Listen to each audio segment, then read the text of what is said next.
Que la abundante paz y la gracia del Señor Jesús sea la que esté gobernando una vez más en el corazón de todos mis hermanos y mis hermanas de la Iglesia del Dios vivo, columna y apoyo de la verdad, la luz del mundo. Mando un saludo muy especial para todos y todas mis hermanas, quienes esparcidos en todo el mundo se encuentran este día en cualquier parte del planeta, en cualquiera de los 5 continentes, en cualquier país, Centro, Norte y Suramérica, Europa, Asia, África. Deseo de todo corazón que mi Señor los esté bendiciendo. Muy buenos días, muy buenas tardes, muy buenas noches para todos y todas las personas que, aunque no son de la Iglesia La Luz del Mundo, acompañan a tu hermano, visitan a tu hermano, consultan el perfil de tu hermano para, acompañarnos y compartir un momentito lo que tu hermano trata de hacer con cada uno de ustedes, lo cual es recordar la bendita palabra del Señor. A esta hora, hermanos, en este día, parece un poco inusual, ¿verdad? Regularmente tenemos un horario a las 12 del mediodía para analizar las Sagradas Escrituras, pero les había dicho a tu hermano que iba a transmitir este día también, aunque fuera un momentito, como siempre, hermanos, aunque parezca cuchillito de palo, analizar la sagrada palabra del Señor, aunque sea un momentito, hermanos. Es cierto, este día el mundo entero está celebrando lo que comúnmente se le conoce en Hispanoamérica como la Navidad. Sí, el mundo celebra, festeja, prepara un convivio para todos, sus familiares, sus amigos, sus seres queridos. Qué bueno. Aprovechar al máximo este momento. Claro, no es que querramos incurrir en eventos religiosos, en eventos tradicionales mundanos, no, pero se aprovecha la oportunidad, se aprovecha el momento para compartir con las personas, compartir con los familiares lo bueno. Decía el apóstol San Pablo: todo lo puro, todo lo amable, todo lo que es de buen nombre, si hay alguna virtud alguna, si hay algo digno de alabanza, en esto pensad. La intención del mundo al celebrar estos eventos es conmemorar, según ellos, el nacimiento de nuestro Señor Jesucristo. Dicen ellos el 25 de diciembre, aunque ya está más que comprobado que no fue así. Pero la celebración, que es meramente 100% mercantilista, 100% comercial, aprovechamos al máximo de ella para visitar a nuestros familiares, a nuestros conocidos, pasar un momento en familia, un bonito convivio. Hermanos, eso es lo que aprovecha el pueblo de Dios. De todo, lo mejor. Bendito sea Dios. Y pues tu hermano en este día tiene la intención, tiene el propósito, tiene el anhelo de seguir con mis hermanos compartiendo, aunque sea un momento, la bendita palabra del Señor. Dice mi hermana Dalila Jaime: la paz del Señor, hermano, amén. Un placer saludarla, mi hermana, que mi Señor me la esté bendiciendo. Deseo de todo corazón que estén muy bien todos y todas a esta hora. En el nombre de Jesucristo, que se la pasen muy bien. Hermanos, tenemos una tarea, tenemos un propósito, tenemos un proyecto. Y tu hermano este día recibió la notificación de que pues no había trabajo. Que por las fechas, Ángel, que pues tú sabes, es Navidad y pues hay que pasarla en familia. Y dije yo, claro que la vamos a pasar en familia, pero con la familia de la fe. Bendito sea Dios. Así que dijo tu hermano: pues bueno, vamos a aprovechar un momento, a analizar, a estudiar un momentito la bendita palabra del Señor. Bueno, y el hermano Ángel no tendrá otra cosa que hacer más que pura Biblia y pura Biblia. Sí, hay algunas cosas, hay ocupaciones, distracciones, obligaciones, responsabilidades. ¿Cómo no? ¿Cómo no?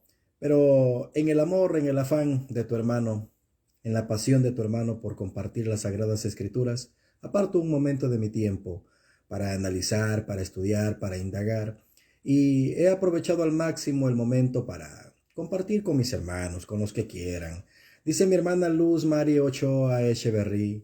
La paz del Señor, hermano Ángel, Dios lo bendiga. Amén, hermana. Un placer saludarla. Que mi Dios la bendiga también a usted.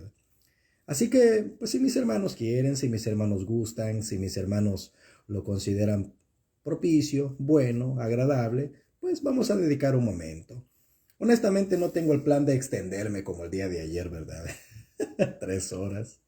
Es un tema que vamos a analizar, estamos analizándolo paulatinamente, acerca de los primeros rudimentos de la doctrina de Jesucristo.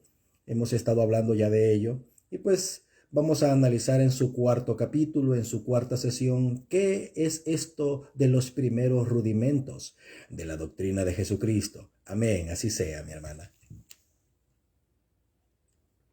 Así que, mis hermanos, hemos estado hablando que la carta a los hebreos, quien no tiene el nombre de su autor, fue enviada a la comunidad de los hermanos de Jerusalén para recordarles que ellos tienen una responsabilidad con Jesucristo a pesar del tiempo y la distancia de haber empezado ellos con su militancia espiritual. Y es que esta carta, hermanos, les fue enviado a ellos, quienes ya tenían muchos años ya de haber creído en Jesucristo, pero debido a que suele suceder que en el paso del tiempo algunas cosas, algunas situaciones, algunas experiencias van deformando y debilitando las bases espirituales de los hermanos, vio propicio el predicador recordarle a los hermanos de Jerusalén los primeros rudimentos de la doctrina de Jesucristo. Ahora, es algo, hermanos, que tu hermano quiere compartir con mis hermanos. Mi hermana Amelia dice Cervantes, saludos desde Chimalhuacán, Estado de México, presentes escuchando. Amén, hermana, bienvenida.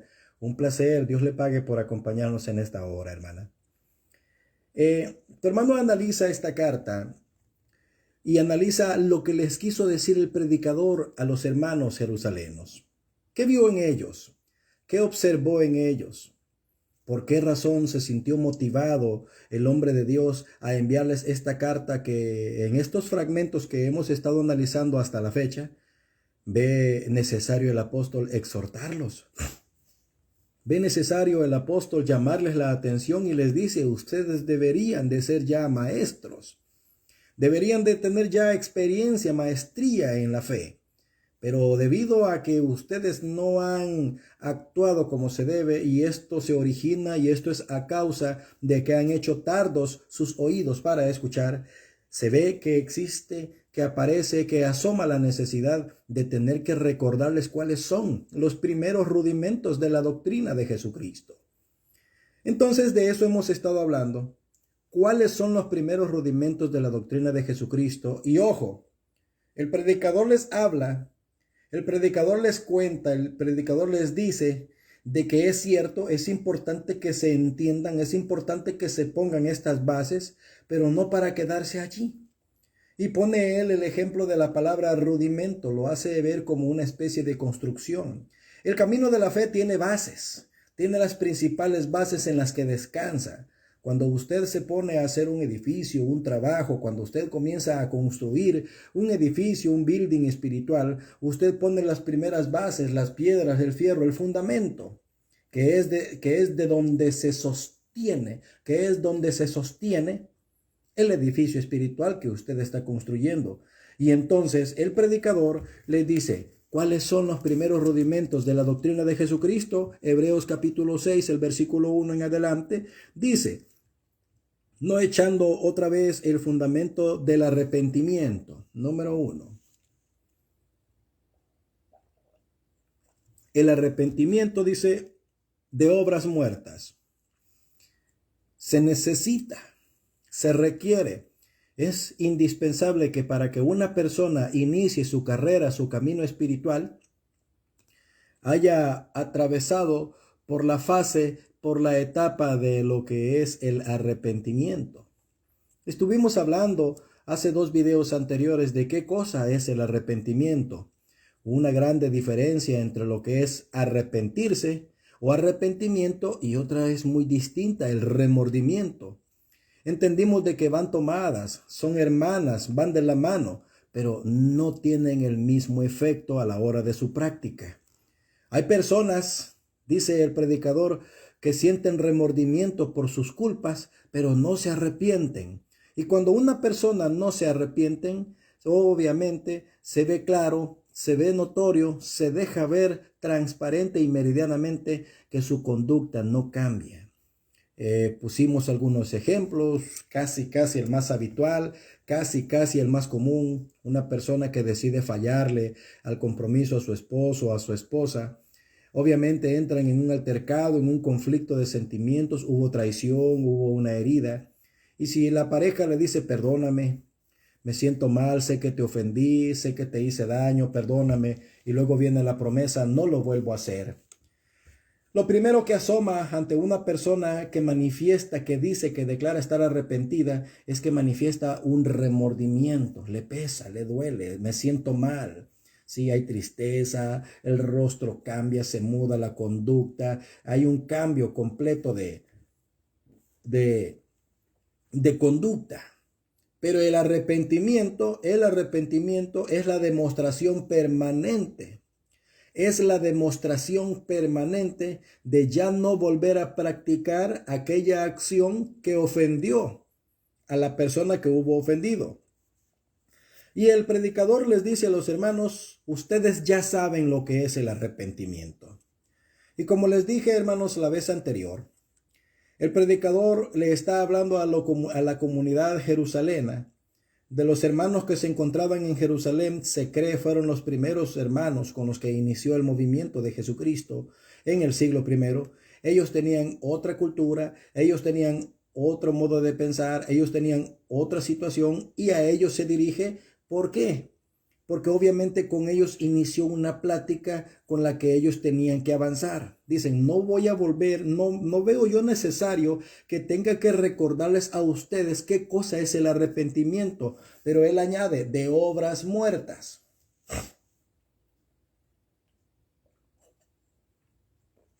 Miren, hermanos, el arrepentimiento de obras muertas en el siglo I consistía en esto, miren. Una persona que se arrepentía, una persona que manifestaba el arrepentimiento, una persona que decía sentirse arrepentida por los pecados y las faltas que había cometido, tenía una ley. Tenía que ir con el sacerdote, confesar su pecado, decirle que cometió el mal y que estaba arrepentido y que como muestra de ese arrepentimiento llevaba una ofrenda. Depende de la condición, depende del estatus económico. Habían quienes llevaban palomas, habían quienes llevaban tórtolas, había quien llevaba ovejas, los más pudientes llevaban becerros, vacas o toros engordados. Todo depende de la situación económica que hubiera. Había quienes inclusive llevaban granos básicos. Eso era una ofrenda con la cual se pretendía agradar a Dios y el sacerdote decía, ok, bueno, vamos a sacrificar esto, lo vamos a presentar a Dios. Ok, cuando degollaba a esta persona, el sacerdote degollaba el animalito, fuera el pájaro, la tórtola, el palomino, la oveja, le preguntaba, ¿te sientes arrepentido? Sí, estoy arrepentido. ¿Lo vas a volver a hacer? No. ¿Quieres que el Señor reciba este presente en tu nombre? Sí. Entonces automáticamente el sacerdote degollaba el animalito, ofrecía la sangre al Señor, se quemaba aquello, se quemaba su ofrenda y automáticamente la persona, fíjense bien, la persona que decía estar arrepentida se iba con la satisfacción que había manifestado su arrepentimiento y ya. Supuestamente así había sido perdonado. Ahora, eso, cuando viene nuestro Señor Jesucristo, queda en desuso. Ya no vale ese sacrificio, ya no vale esa ofrenda, ya no se requiere ninguna tórtola, ningún palomino, ya no es necesario sacrificar ovejas, bueyes o toros, ya no es necesario eso, porque en Cristo Jesús ahora es una enseñanza distinta con respecto a las prácticas y costumbres de la ley. Dice mi hermana Diana Mabel desde Colombia, un fuerte abrazo, bendiciones para todos mis hermanos. Amén, hermana, Dios la bendiga. Me parece que hay un café, pues ahora le estoy cambiando un poco al menú, pero como quiera, muy bienvenida. Muy bien, hermanos, entonces dice, ya no vuelvan a echar el arrepentimiento de obras muertas. Eso ya no vale. Ustedes ya aprendieron lo que significa verdaderamente estar arrepentidos. A ustedes ya se les enseñó eso. ¿Cómo es posible que quieran regresar? Porque eso estaba pasando con los hermanos jerusalenos. Los hermanos de Jerusalén, después de algún tiempo que ellos ya tenían de haber estado militando en el camino del Señor, como que se dejaron torcer por otras ideas, como que adoptaron otros pensamientos, como que adquirieron otra clase de filosofía y se dejaron otra vez engañar por los conceptos de las personas que todavía seguían creyendo en las reglas, en los ritos y ceremonias de la ley judía. Apenas dice, para el calor, mi santo, provecho. Amén, así es, Dios le pague. Entonces, fíjense bien, en este sentido, los hermanos de Jerusalén regresaron a las prácticas, regresaron a las costumbres, estaban queriendo regresar, querían regresar otra vez a pues practicar lo que ya se les había enseñado.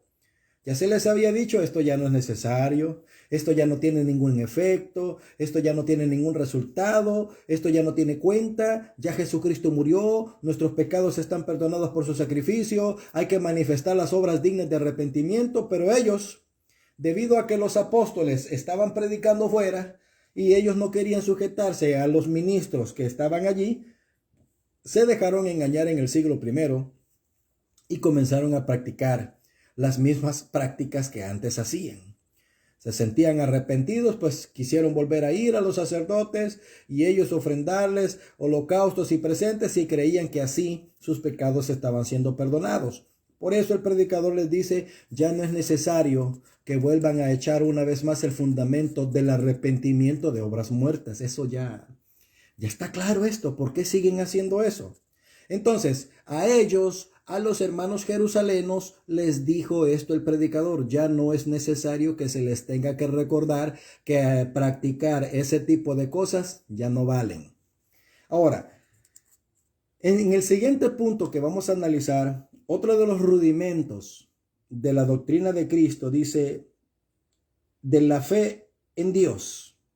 A ver, ¿por qué les dice el predicador a los hermanos de Jerusalén que uno de los primeros rudimentos de la doctrina de Jesucristo es la fe en Dios? A ver,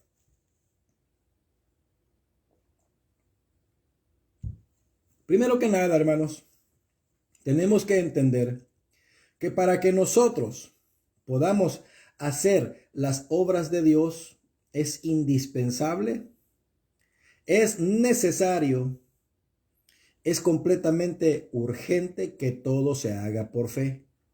Y para esto es necesario que nosotros sepamos lo que es la fe. Y dirá alguno, y dirá alguna, hermano, esto ya se sabe, hermano. Esto ya lo conocemos. Hebreos 11 estará diciendo otro por allí. Sí, es cierto. Ya lo sabemos, hermana. Ya lo sabemos. Pero ¿por qué cree usted que el predicador ve necesario, el predicador ve urgente tener que volver a decirles a los hermanos qué es la fe?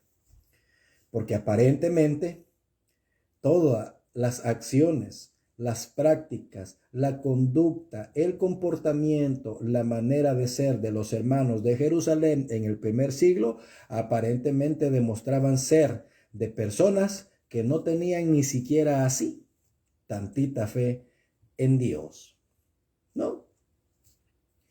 ¿Qué cosa es la fe? Vamos ahora usted y yo, hermano, a analizar qué cosa es la fe.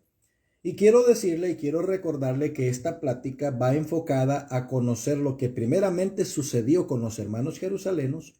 Posiblemente esta experiencia va a salpicar a alguno que otro con algunas prácticas que tal vez estemos cayendo, pero ojo, le decía a su hermano hace 3 capítulos anteriores sobre este tema. Hermano, la iglesia primitiva tuvo una clase de enseñanza que no es la misma que usted recibió en este tiempo. Y dirá usted, hermano Ángel, eso es herejía. No, le comparto, hermano, le aclaro, le cuento. Mire, Los hermanos de Jerusalén estuvieron ellos luchando, estuvieron ellos batallando con personas que les estaban a ellos diciendo que Jesucristo no es el Mesías.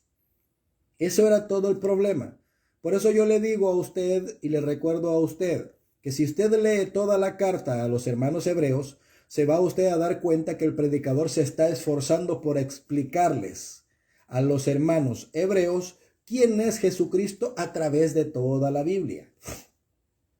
El predicador les recuerda a los hermanos la ley de Moisés, les recuerda las profecías, les recuerda las hazañas, les recuerda las obras de las antiguas escrituras para demostrarles a ellos que en Jesucristo se cumplieron todas las profecías que estaban declaradas en la ley, en los salmos y en los profetas. Entonces, por tal razón, por eso tu hermano le dice que ese caso no es el suyo ni es el mío. ¿Por qué razón? Porque yo no creo, al menos eso pienso, al menos eso espero. Yo no creo que en este tiempo usted necesite todavía entender quién es Jesús de Nazaret, quién es Jesucristo. Bueno, si ese fuera su caso, yo le pido a usted, yo le suplico a usted, me lo haga saber para que con mucho gusto tu hermano, a través de las Sagradas Escrituras, pueda comprobarle a usted que Jesucristo es el Hijo de Dios, es el Mesías prometido, si este es su caso. Porque si usted no cree que Jesús de Nazaret, el hijo de María, de José el carpintero, quien vivió en las regiones de Palestina hace más de 2021 años, si usted no cree que Él es el Cristo, el que fue crucificado, que resucitó, que Dios le levantó de los muertos y que gracias a su sacrificio Él perdonó sus pecados, si usted no cree eso, entonces esta plática que tuvo el predicador a los hebreos es para usted. Usted necesita entenderla, usted necesita conocerla. Pero yo creo que a estas alturas, en este pleno siglo XXI, creo que a más de alguno, dice mi hermana Melec García, Dios le bendiga y un ósculo santo en Cristo Jesús. Amén, mi hermana. Un placer saludarla. Dios le pague por acompañarnos. Si ese no es su problema, si ese no es su caso, si a usted le queda bien entendido, bien clara, que ya las prácticas, los usos y costumbres de la ley de Moisés ya no sirven para nada, que ya las ceremonias y los ritos que antes se practicaban ya no sirven para nada, y si ahora en este tiempo su Señor es Jesucristo, Él es su Rey, es su Salvador, entonces esta plática que estamos analizando no le corresponde a usted en cuanto a la necesidad de recordar los primeros rudimentos de las doctrinas de Dios del siglo primero. Ahora, les decía, vamos enfocados, va dirigido, vamos persiguiendo que también vamos a recordarnos a usted y a mí, hermano y hermana de la iglesia, la luz del mundo, cuáles son los primeros rudimentos de la doctrina de Jesucristo en su restauración. ¿Sabía usted que usted se comprometió al responder 6 preguntas antes de su bautismo, que esos son los primeros rudimentos de la doctrina de Cristo? ¿Sí? ¿Sí recuerda usted, hermana? ¿Sí recuerda usted, hermano, cuáles fueron las primeras 6 preguntas que le dijeron a usted a la hora de que usted en el día de bautismo decidió levantar su mano y dijo amén? ¿Sí las recuerda? Pues esas 6 preguntas, hermano, que el ministro le hizo a usted antes del bautismo, en el bautismo y lo que ha venido escuchando, eso, hermanos, fíjese bien, esas son los primeros rudimentos de la doctrina de Cristo. De eso tenemos que hablar, de eso tenemos que platicar, tenemos que conversar. ¿Por qué razón? ¿Por qué causa? Porque estamos muchos hasta estas alturas del partido que todavía estamos manifestando, número 1, como que las cosas no nos han quedado claras. Número 2, como que hay muchas cosas que todavía no hemos entendido. Y número 3, como que aparentemente para nosotros eso no es importante. Y por tal razón, nuestras palabras, nuestras conductas, nuestros hechos y nuestros dichos manifiestan ser las de alguien que de las cosas de Dios no sabe absolutamente nada. Entonces, hermanos, se vuelve necesario, se vuelve indispensable y se vuelve importante entender y saber cuáles son los primeros rudimentos de la doctrina de Cristo, pero ojo, para poder avanzar. Porque si usted no sabe cuáles son los rudimentos de la doctrina de Cristo y si usted no tiene claro para qué sirven, entonces déjeme decirle que usted está como un carro que se ha atascado, que se ha embaucado, que se ha quedado atrapado en un fango. Las llantas solamente ruedan, no hay avance. Es más, pareciera ser que usted y yo estuviéramos como en lo que se le conocen las arenas movedizas. Solo va para abajo. Va para abajo, se está hundiendo y se está hundiendo. Y le digo algo bastante curioso, que eso que le está pasando a usted, corre usted el peligro de que pierda su alma aún adentro, aún estando adentro de la iglesia del Señor. Entonces, por eso le dice tu hermano, tenemos que hablar de eso, tenemos que platicar de eso. Tenemos que entender de eso para que podamos avanzar y podamos entender con la ayuda de Dios cuál es el propósito que tiene el Espíritu de Dios. Muy bien. Antes de llegar allá, porque vamos a llegar allá, tenemos que entender primero qué fue lo que le pasó a los hermanos de Jerusalén. Estamos estudiando la Biblia. Estamos estudiando la palabra de Dios y tenemos que entender por qué es que les recuerda el predicador a los hermanos de Jerusalén que es importante saber sobre lo que es la fe en Dios. La fe en Dios es el rudimento, es un rudimento, es las bases, sobre eso se sostiene la vida misma de todo aquel que cree, que dice, que asegura, que piensa estar en el camino de la fe.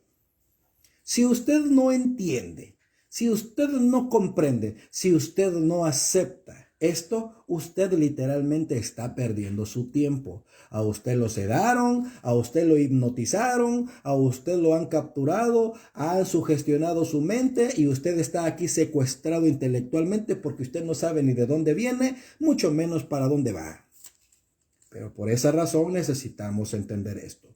Número 1, les dice el predicador, ya no es necesario recordarles que para poder empezar en el camino de la fe hay prácticas que ya no se deben de hacer, que ya no sirven para agradar a Dios, las obras muertas.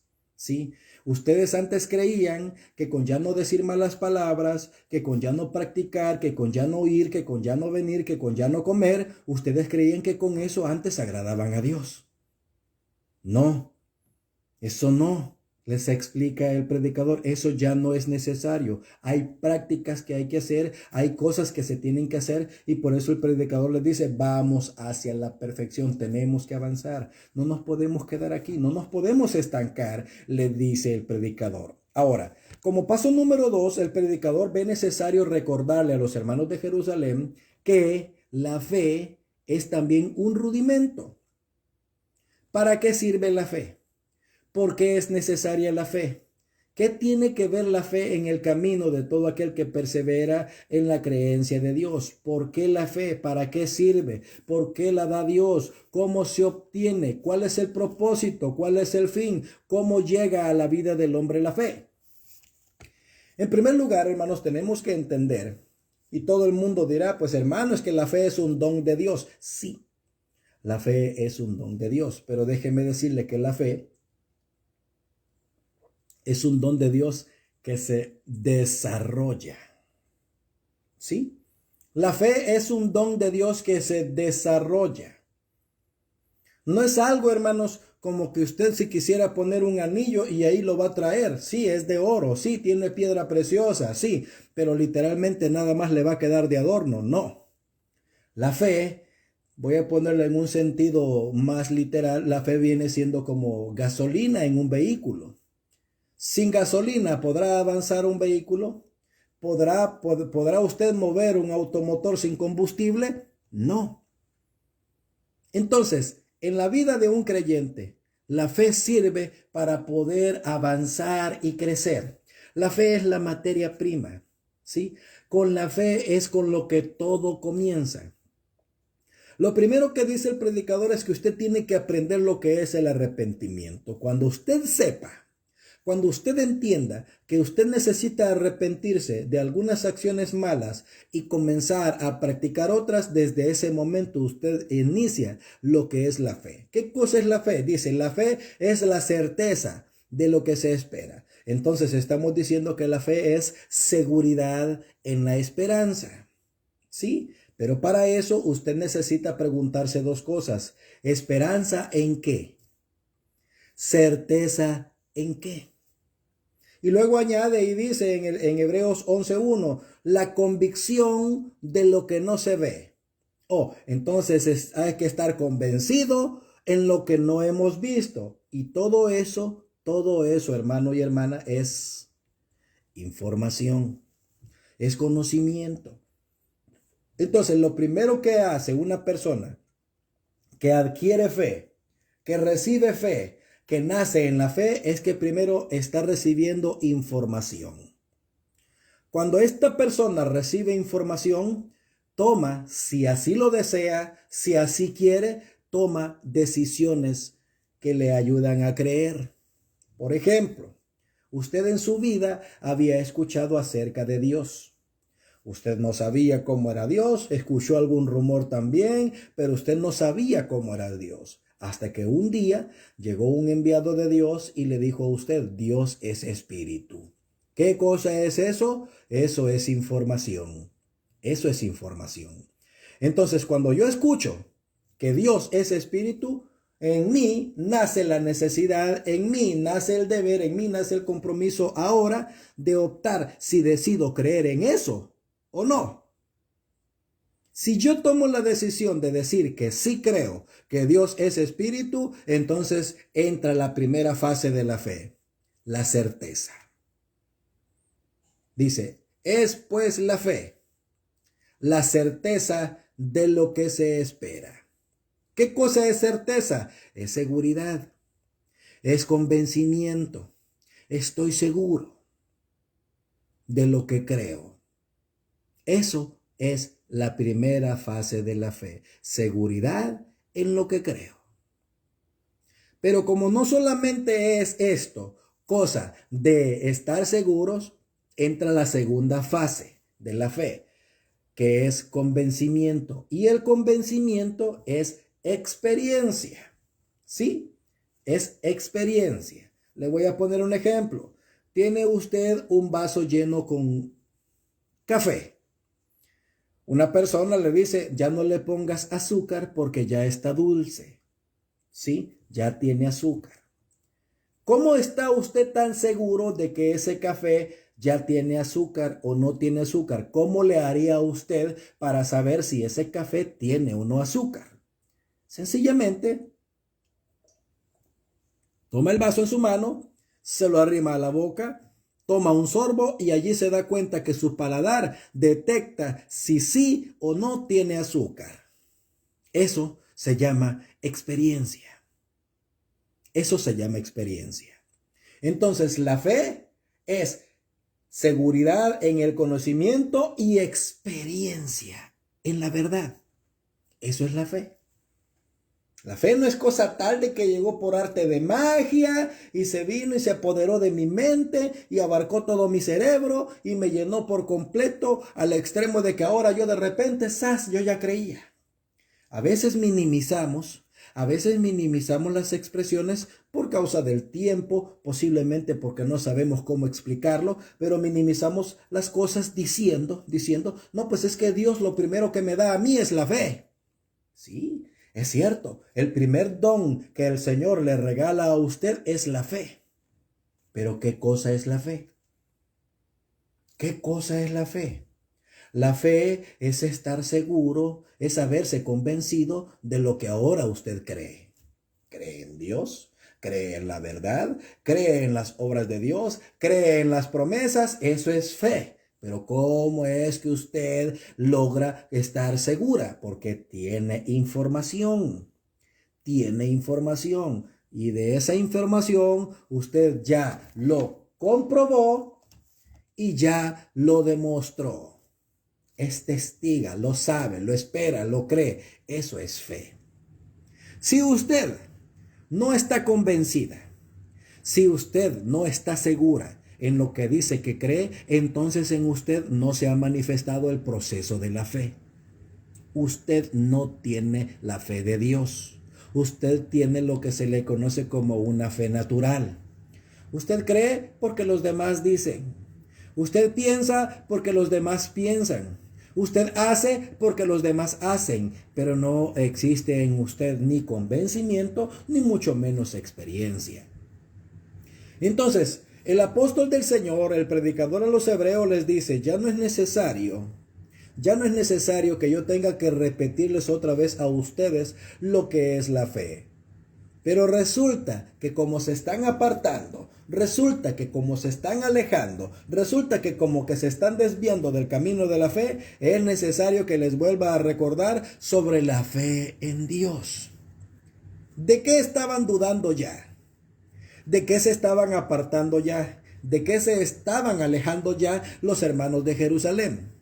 Pues bueno, ¿será cierto que esto de Jesús de Nazaret es verdad?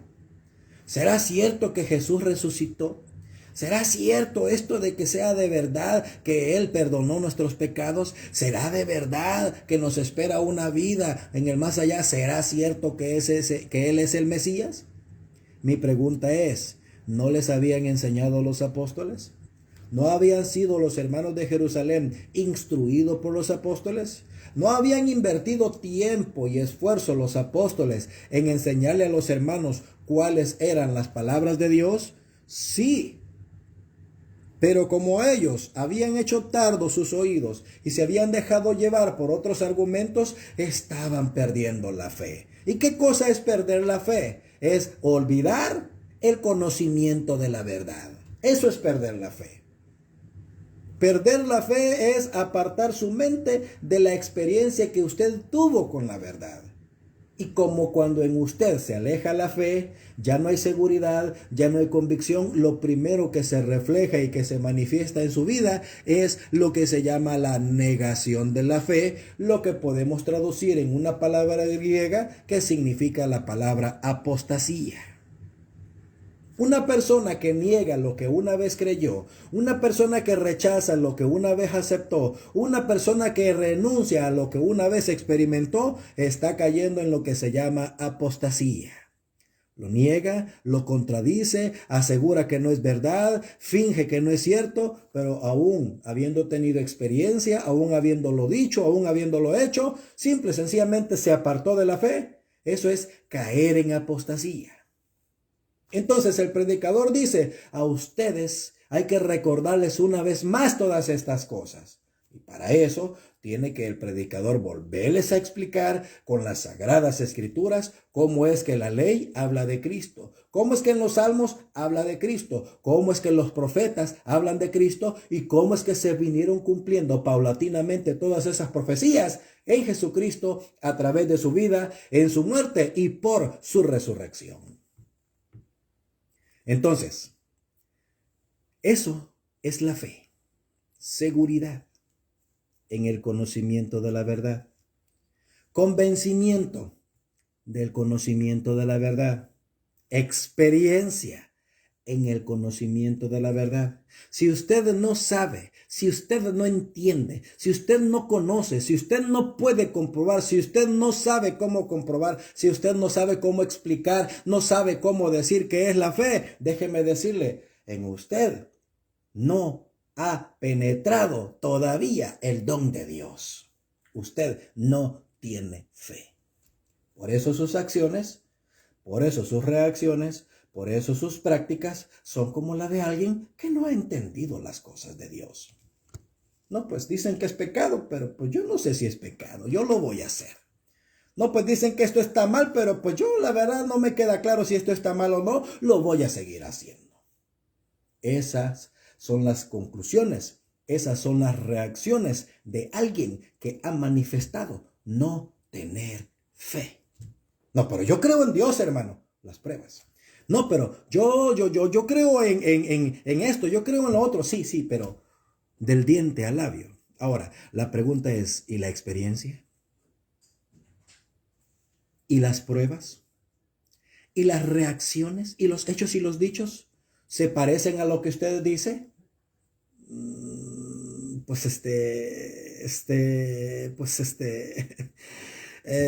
sí, eso pensé. Dice mi hermana, yo entiendo que no hemos conocido a Dios. Dice, si así lo hacemos. Así es. Porque con nuestros hechos, nuestras palabras y nuestros dichos y nuestras expresiones y reacciones, con eso manifestamos si es verdad que hemos conocido a Dios, si es verdad que hemos tenido la experiencia con la verdad. Si nosotros no hacemos estas cosas, si nosotros no manifestamos con nuestros hechos y dichos, con nuestras conductas y reacciones, si nosotros no manifestamos lo que decimos, creer, conocer, entonces no hemos conocido a Dios, por lo tanto no tenemos fe. Ahora, ¿será bueno que entendamos qué es la fe? Sí. Primero, número uno, para que Dios nos dé fe. Paso número uno, para poder hacer que en nuestro corazón nazca la fe, ¿qué tuvimos que hacer? ¿Cuál es el primer paso? Romanos 10:17, de oír palabra de Dios viene la fe.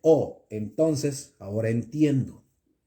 Lo que pasa es que yo primero escuché a alguien que me anunció información de Dios.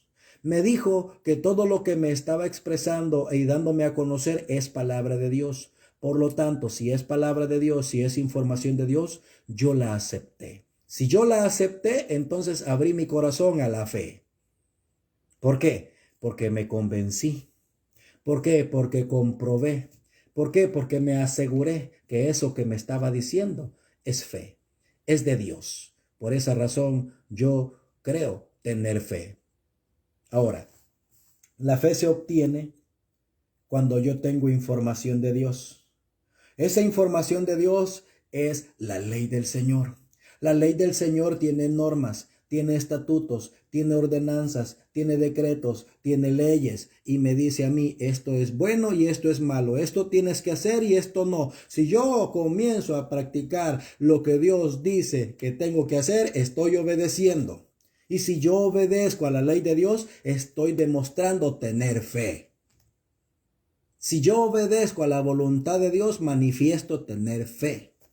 Pero si yo comienzo a practicar y comienzo a desarrollar las cosas que a Dios no le gustan, entonces automáticamente yo no tengo fe. Aunque diga que creo, aunque diga que sé, aunque diga que ya tengo 20 años de estar aquí, aunque crea tener 40, si yo estoy haciendo lo que a Dios no le gusta, yo no tengo fe. Por lo tanto, se vuelve a ser urgente y necesario que se me explique a mí qué es la fe. Espero con la ayuda del Señor estar haciéndome entender. Entonces, hermanos, ¿qué pasaba con los hermanos de Jerusalén? Dice el predicador, ya no los veo como antes. Si te acuerdas cómo se vivía en los primeros años cuando inició, en los primeros años cuando comenzó el movimiento cristiano en Jerusalén, dice que tenían todas las cosas en común. Dice de que se convertían las almas. Dice de que no había ningún necesitado. Dice de que se reunían en las casas, en el partimiento del pan, en las oraciones, alababan a Dios, se congregaban todos los días para analizar la palabra del Señor. ¿Qué crees que estaban haciendo ahora cuando ya después de algunos años ya no se manifestaba en ellos la fe? ¿Qué crees que estaban haciendo? ¿Lo mismo? ¿Será que estaban practicando lo mismo? ¿Será que estaban desarrollando las mismas acciones? ¿No? Ahí mismo en el libro de los Hebreos dice, no dejen de congregarse como ya algunos tienen por costumbre. A otros los exhorta y les dice, algunos creen que el Señor Jesucristo tarda en venir, ya tienen por tardanza la venida del Señor. Hay quienes ya niegan que vaya a venir. A algunos creen que el Señor Jesucristo y su sacrificio no sirvió para nada. ¿En qué habían caído los hermanos jerusalenos? Estaban perdiendo su fe. Ya no se comportaban, ya no actuaban, ya no decían, ya no hacían, ya no iban, ya no venían. Demostraciones de alguien que ha perdido la fe. Dice mi hermana, nadie me predicó, pero fui invitada y escuché la palabra de Dios y entendí que lo que había escuchado era de Dios Y desde ese día, sin que nadie me dijera nada, empecé a dejar todo lo que hacía antes, dice mi hermana. Y en ese mismo día dejé de usar incluso pantalones. Bendito sea Dios. ¿Por qué lo hizo? ¿Por qué la hermana Melec actuó así?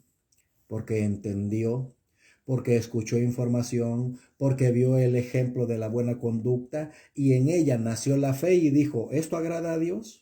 ¿Esto es lo que hay que hacer para agradar al Señor? ¿Esto es lo que se necesita hacer para caminar en el camino de la fe? Dijo mi hermana, amén, yo lo hago. ¿Qué pasa cuando una persona deja de hacerlo así? ¿Qué pasa cuando ya las hermanas, pasando algún tiempo, ya no comienzan a comportarse como al principio? ¿Qué pasa cuando la intención era agradar a Dios y no a los hombres? ¿Qué pasa? Se dejan ver cosas, se deja ver la reacción, se deja ver la condición, se deja ver la acción, la intención de querer hacer todo lo contrario. Entonces, por esta razón, el predicador les dice a ustedes, se vuelve a ser necesario recordarles a ustedes qué son estas cosas de los primeros rudimentos. Y es que a veces menospreciamos y minimizamos tanto la palabra fe que decimos, eso yo ya me lo sé, hermano Ángel. A mí no tiene por qué explicarme ya eso. Hebreos 11, hermano, eso ya está clarito para mí. Es que, hermana, la fe no es información literal. No. La fe no es conocer Hebreos 11, versículo 1. No, eso no es la fe. Ni Romanos 10, 17. No, la fe es la demostración de lo que usted cree. Si usted cree en algo de Dios, usted demuestra que lo está haciendo. ¿Y qué es lo que va a demostrar? Sencillamente que está sujeta a la voluntad de Dios. Eso es fe. Si usted no se sujeta a la voluntad de Dios y no practica la voluntad de Dios, entonces usted no tiene fe. Usted sí tiene información. Sí tiene información, pero no quiere sujetarse a la voluntad de Dios. Por lo tanto, en usted no se manifiesta, no se puede manifestar la ley de Dios. Se manifiesta en usted una fe silvestre, una fe natural, la que el mundo tiene. Yo creo en Diosito, yo creo en Diosito. Y parecen chimeneas con cigarros en las manos. No, yo creo en mi Señor y con la botella de licor en las manos. ¿Eso es creer en Dios? Cuando el Señor prohíbe dichas prácticas, dichos argumentos, yo y mi Dios de la mano y grandes palabrotas, ¿usted cree que eso es de Dios? ¿Eso es tener fe en Dios? No. Dice mi hermana, la fe se conserva en el corazón espiritual. Sí, hermana, se conserva, pero es que la fe se manifiesta, se demuestra. La fe, hermana, es gasolina, es la demostración. ¿Sí? La fe no es información que usted tiene en la cabeza, hermana. No, usted tiene información en la cabeza y con esa información es que usted está obrando. Es que usted está practicando. ¿Por qué persevera en las oraciones? Porque tiene fe. ¿Por qué hace el bien al prójimo? Porque tiene fe. ¿Por qué ofrenda? Porque tiene fe. ¿Por qué ayuda? Porque tiene fe. ¿Por qué obedece a la ley de Dios? Porque tiene fe. Por eso usted no dice malas palabras, por eso usted no maldice, por eso usted no roba, por eso usted hace el bien, por eso usted manifiesta a través de sus hechos y sus dichos que tiene fe, que tiene conocimiento de Dios, por eso lo hace. ¿Sabe? Por esa razón, el mundo que no tiene ley, que no tiene fe, que no quiere sujetarse a las cosas de Dios y se mantiene, como decimos coloquialmente, en sus machos, cuando ven que usted que dice ser cristiana, cuando ven que usted que dice tener fe, cuando ven que usted que dice tener temor de Dios, cuando ven que usted que va todos los días a la iglesia y hace esto, cuando ellos ven que usted está practicando cosas que no van de acuerdo a lo que usted dice creer, lo primero que le dicen que es, mírenla, ve, mírenlo, ve, y dice que es hermano, y dice que es cristiano, y dice que cree en Dios. ¿Por qué dicen eso? ¿Por qué nos señalan así? ¿Por qué nos cuestionan así? Porque ellos ven claramente que los comportamientos y cosas que usted está haciendo no van de la mano con lo que usted dice creer. Porque el mundo, aunque no tenga conocimiento de Dios correcto y aunque no tenga conocimiento exacto de Dios, el mundo sabe que ser cristiano es ser diferente. ¿O no? El mundo sabe que si usted dice creer en Dios, usted hace las cosas distintas. ¿No le ha pasado a usted, hermana, que nadie la conoce y de repente le dicen, oiga, ¿usted va a alguna iglesia? Sí. ¿Por qué? Sí, es que eso pensé. Lo que pasa es que usted no habla como las demás. Usted no dice como los demás. Oiga, ¿y usted es hermana? ¿Y por qué? Sí, es que veo su vestido largo. Sí, es que veo su vestido así, bastante decente, bastante formal. Sí se ve que usted es hermana. ¿No les ha pasado, hermanos? Pero podrán decir eso las gentiles. Podrán decir eso los gentiles cuando ven a la hermana con esos vestidos tan ajustados, tan apretados, tan provocativos. Podrán decir que son hijas de Dios, hermanas de la iglesia del Dios vivo y que son predicadoras de su fe. ¿Podrán decir eso? ¿Saben lo que dicen ahora? No, si es que así está la moda hoy. Así está la moda. De largo pero apretado. ¿No se ha fijado usted, hermana? Ayúdame. A lo mejor tal vez yo me estoy equivocando. Tal vez estoy exagerando. Tal vez yo me estoy pasando. Pero es que el mundo logra identificar. El mundo logra ver que ser cristiano, que tener fe, que creer en Dios es hacer la diferencia. Así es, hermanos. Si se dan cuenta, dice, así es. Si se enteran, porque sus palabras no son las mismas, porque sus expresiones no son los mismos, porque sus hechos no son los mismos que el mundo practica. Y usted hace la diferencia. Y es que ellos dicen, es que hay algo en él, es que hay algo en ella, es que va a la iglesia, es que teme a Dios, es que tiene fe. Pero si usted y sus obras y sus dichos y sus hechos no manifiestan las obras de Dios, dígame usted si en usted hay fe. Entonces, ¿la fe es letra? ¿La fe es literatura? ¿La fe es conocimiento nada más? La fe es acción. Es la demostración del conocimiento que yo tengo de Dios. Es saber si es verdad que yo creo en Dios o no. ¿A poco, hermano Ángel, si yo me he visto honestamente, eso refleja que yo tengo esperanza? Sí, sí, porque Dios le ha dicho a usted, sea luz en el mundo. Y también con la manera de vestir, uno manifiesta la diferencia, uno manifiesta la distinción. ¿Y a poco, hermano, si yo no digo malas palabras, manifiesto yo mi esperanza? Sí, sí, hermano, sí, hermana. Usted lo manifiesta. Pero volvamos a los hermanos de Jerusalén, porque estamos hablando de ellos, ¿verdad? Ahorita, hermano, no nos hemos acercado al siglo XXI. ¿Qué cree usted que estaban haciendo los hermanos? Si dice que al principio compartían el pan, ¿qué cree usted que ahora están haciendo? Ya no comparten el pan. Comenzó a haber mezquindad. Y dice que tenían las cosas en común. ¿Qué cosa es tener las cosas en común? Estaban unidos. ¿Qué estarían haciendo ahora? Ya no se miraba en ellos unidad. Y que dice que no había ningún necesitado entre ellos. ¿Qué cree usted que está pasando hoy?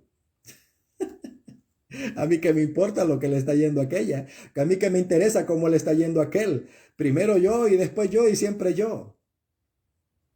Ya no se manifestaba en los hermanos las mismas actitudes. Dice que se congregaban todos los días en la casa de oración. ¿Qué estaría pasando hoy? No, pues allá cada jueves, cada domingo, cada 2 meses, allá cuando San Juan baja el dedo. Hermano, eso se estaba manifestando entre los hermanos de la iglesia del Señor.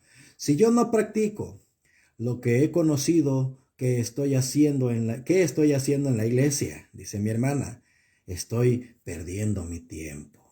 Así es.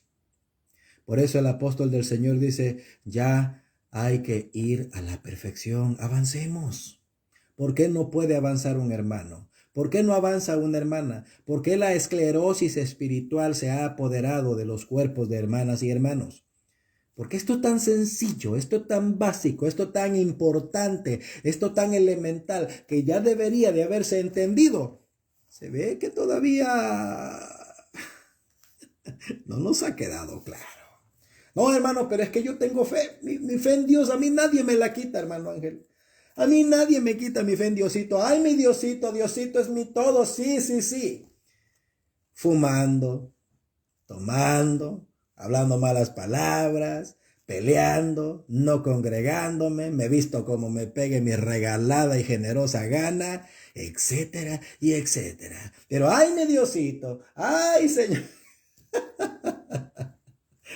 ayúdeme, hermana, ayúdeme, hermano, a lo mejor yo estoy equivocado. Es eso tener fe. ¿Y sabe por qué usted no logra superar su fe? ¿Sabe por qué su fe no logra crecer? ¿Sabe por qué a los hermanos de Jerusalén no podía crecerles su fe? Y se habían quedado nada más con el rumor de la fe, con la idea de la fe. ¿Sabe por qué? Aquí lo dice, hermano. 5:11 de Hebreos, porque habéis hecho tardo vuestros oídos para no oír. ¿Cómo llega la fe? Cuando usted escucha palabra de Dios. ¿Por qué cree usted la insistencia del apóstol de Jesucristo a que se congregue? ¿Para qué hay que congregarse? ¿Por qué hay que congregarse, hermano y hermana? ¿Por qué? ¿Cuál es la necesidad? ¿Cuál es la razón, hermana? ¿Cuál es la causa, hermano? Porque hay que oír palabra de Dios. Y cuando usted oye palabra de Dios, recuerda la voluntad de Dios. Y cuando usted recuerda la voluntad de Dios, es exhortado a la práctica. Y si usted practica la voluntad de Dios, usted agrada a Dios. ¿Por qué? Porque sin fe es imposible agradar a Dios. Yo no puedo agradar a Dios sin fe. Y no puedo tener fe si no conozco lo que es la fe. Así de sencillo, así de fácil. Por eso es tan fácil, es tan práctico, es tan elemental que cuando me pasan cosas, que cuando me enfrento a circunstancias, lo primero que yo tengo que acudir es al hombre. Porque se me olvidó que mi primera ayuda, mi primera instancia es Dios. Por eso hay hermanos que desgraciadamente al haber perdido su fe acaban visitando centros de ocultistas para que me lean la mano, me echen las cartas y me lean el tarot y me digan lo que dice la bola de cristal. No, yo no voy a esos lugares, hermano, pero viera cómo me encanta el horóscopo. No me lo pierdo, hermano, por nada. No. Cómo lamento que Walter Mercado se haya muerto. No. Cómo lamento que el indio Ticuna, el indio chamánico y todo ese montón de mugre, el indio mayor y qué sé yo. ¿Cómo lamento, hermano? Porque pues ya no me dicen lo que dicen los astros, hermana, hermano. ¿Qué necesidad hay de ese mugrero cuando usted tiene a su lado al Dios vivo? Pero se le olvidó. ¿Por qué? Porque no quiere acercarse a escuchar palabra de Dios. Por eso es indispensable que entendamos que uno de los rudimentos principales, indispensables, para poder crecer en el camino de Dios es la fe. Ya entendimos lo que es el arrepentimiento. Ahora hemos entendido lo que es la fe. ¿Qué cosa es la fe? Es práctica. La fe es la demostración de lo que yo he entendido con respecto a la voluntad de Dios. ¿Qué cosa es la voluntad de Dios? Son las normas, son los estatutos, es el decreto, es la ordenanza, es la ley del Señor. Y si yo tengo fe, me someto y me sujeto a la voluntad de Dios, porque solamente así he entendido yo, he creído yo, he comprobado yo, puedo alcanzar la salvación de mi alma. Hermanos, espero de todo corazón que aunque sea breve, que aunque sea sencillo, que aunque sea pobre si tú quieres, de expresión, tu hermano se haya hecho entender. Deseo de todo corazón que esta palabra sirva, que esta palabra colabore, mis hermanos. Dice mi hermana, excelente hermano, así es. Y muchos no se sujetan a la enseñanza. Ojalá que Dios nos ayude, hermanos, para manifestar, para demostrar, para predicar que sí tenemos fe, que sí hemos creído, que sí estamos seguros de lo que estamos haciendo y que sobre todas las cosas, haciéndolo así, estamos demostrando que nuestro destino es hacia arriba. Dios les pague, hermanos, por este momento, con la ayuda del Señor. Si todo sale bien, si todo sale propicio, A lo mejor, mañana, con la ayuda de Dios. No les prometo la hora, tal vez en la mañana, tal vez en la tarde, pero con la ayuda del Señor continuamos con el siguiente rudimento de la doctrina de Cristo. Ya hablamos sobre el arrepentimiento de obras muertas. Este día hemos hablado sobre la fe en Dios. El día de mañana, si Dios nos permite, vamos a hablar sobre la doctrina de bautismos. La doctrina de bautismos, con la ayuda del Señor. Pásensela bien. Que mi Señor les regale una bonita velada. Que todos estén bien. Que Dios me los bendiga. Que tengan unas felices fiestas. Dios le pague, hermano Ángel. Como me gustaría, dice, que muchos lo escucharan. Bendito sea Dios. Hermana, tal vez no escuchan muchos, pero si usted comparte este video, posiblemente lo escuche uno que otro más. Esto siempre va a ser así, hermanos. La palabra de Dios es la que menos queremos escuchar algunos. ¿Saben por qué? Porque esto, hermanos, no son curiosidades bíblicas. Este es el recuerdo de la palabra del Señor. Hermanos, hay perfiles que tienen 1000, 3000, 4000, 5000, 10,000, 20,000 seguidores. Y hermanos, quizás lo siguen por el debate, quizás lo siguen por el amarillismo. Se respeta, hermanos, todos somos libres de seguir lo que nos gusta escuchar. A lo mejor tu hermano no tiene esa gracia, no tiene esa virtud, no tiene ese talento que yo desearía tener para poder cautivar la atención de mis hermanos. Este es un intento que hace tu hermano, pues ya ven, de invitarlos a la lectura de la Biblia. Pero Dios les pague a ustedes porque dedican su tiempo. Quizás estaban haciendo alguna otra actividad y vieron, el hermano Ángel, otra vez, todas las hermanas, hermano Ángel. Sí, y falta la otra, es que nos vamos a ir en el 2021 leyendo la palabra del Señor. Y les cuento, para el 2022, les voy a dar un spoiler, hermanos. Tiene tu hermano la intención, tiene tu hermano el afán, el deseo de compartir. Hermana Florecita, bienvenida, Dios le pague. El próximo año, hermanos, tiene tu hermano la intención de comprobar bíblicamente, ¿sí? ABC, bíblicamente, el ministerio apostólico del apóstol Naasón Joaquín, ¿sí? Esa es la intención de tu hermano. Va tu hermano a agarrar el abecedario de la elección. Vamos a hablar de todo lo que tiene que ver con la elección del apóstol de Jesucristo. Vamos a platicar de la lista negra, vamos a hablar de la elección, vamos a hablar de por qué es que Satanás deformó el ministerio apostólico, cómo fue que el mundo llegó a creer que ya no deben, ni pueden, ni existen apóstoles de Jesucristo. Vamos a analizar por qué Apocalipsis 21 es el capítulo que ellos utilizan para decir que ya no hay apóstoles. Vamos a comprobar si en este tiempo tienen o deben de haber apóstoles de Jesucristo. Y sobre todas las cosas, vamos a demostrar que Naasón Joaquín García es auténtico, genuino y original apóstol de Jesucristo con la Biblia. Ese es mi deseo para el próximo año, arrancando enero, con la ayuda del Señor. Así que, mis hermanos, vamos a despedir todo el 2021 que ha sido de mucha bendición. Hemos tratado de recordar mes a mes, hermanos, una que otra palabra. Yo deseo de todo corazón que haya servido este año, porque, hermanos, el otro viene con todo. Pues que Dios lo cuide, mi hermano, dice, y lo conserve con salud, y estaremos con la ayuda de Dios pendientes. Así sea, Dios le pague, mi hermana. Dice, Dios le pague, hermano, y lo bendiga y lo guarde. Aquí estaremos al pendiente de esta hermosa enseñanza. Así sea. Mi Dios me los cuide a todos. Mi hermana Rosa Ospina, amén. Dios la bendiga también, hermano. Que se la pasen bonito, que se la pasen alegre con sus familias en estas fiestas. Que Dios me los bendiga a todos. Que Dios los cuide, que Dios los guarde. Y, como siempre, el que tenga oídos para oír, que oiga. Y que Dios los bendiga. Hasta mañana, con la ayuda del Señor.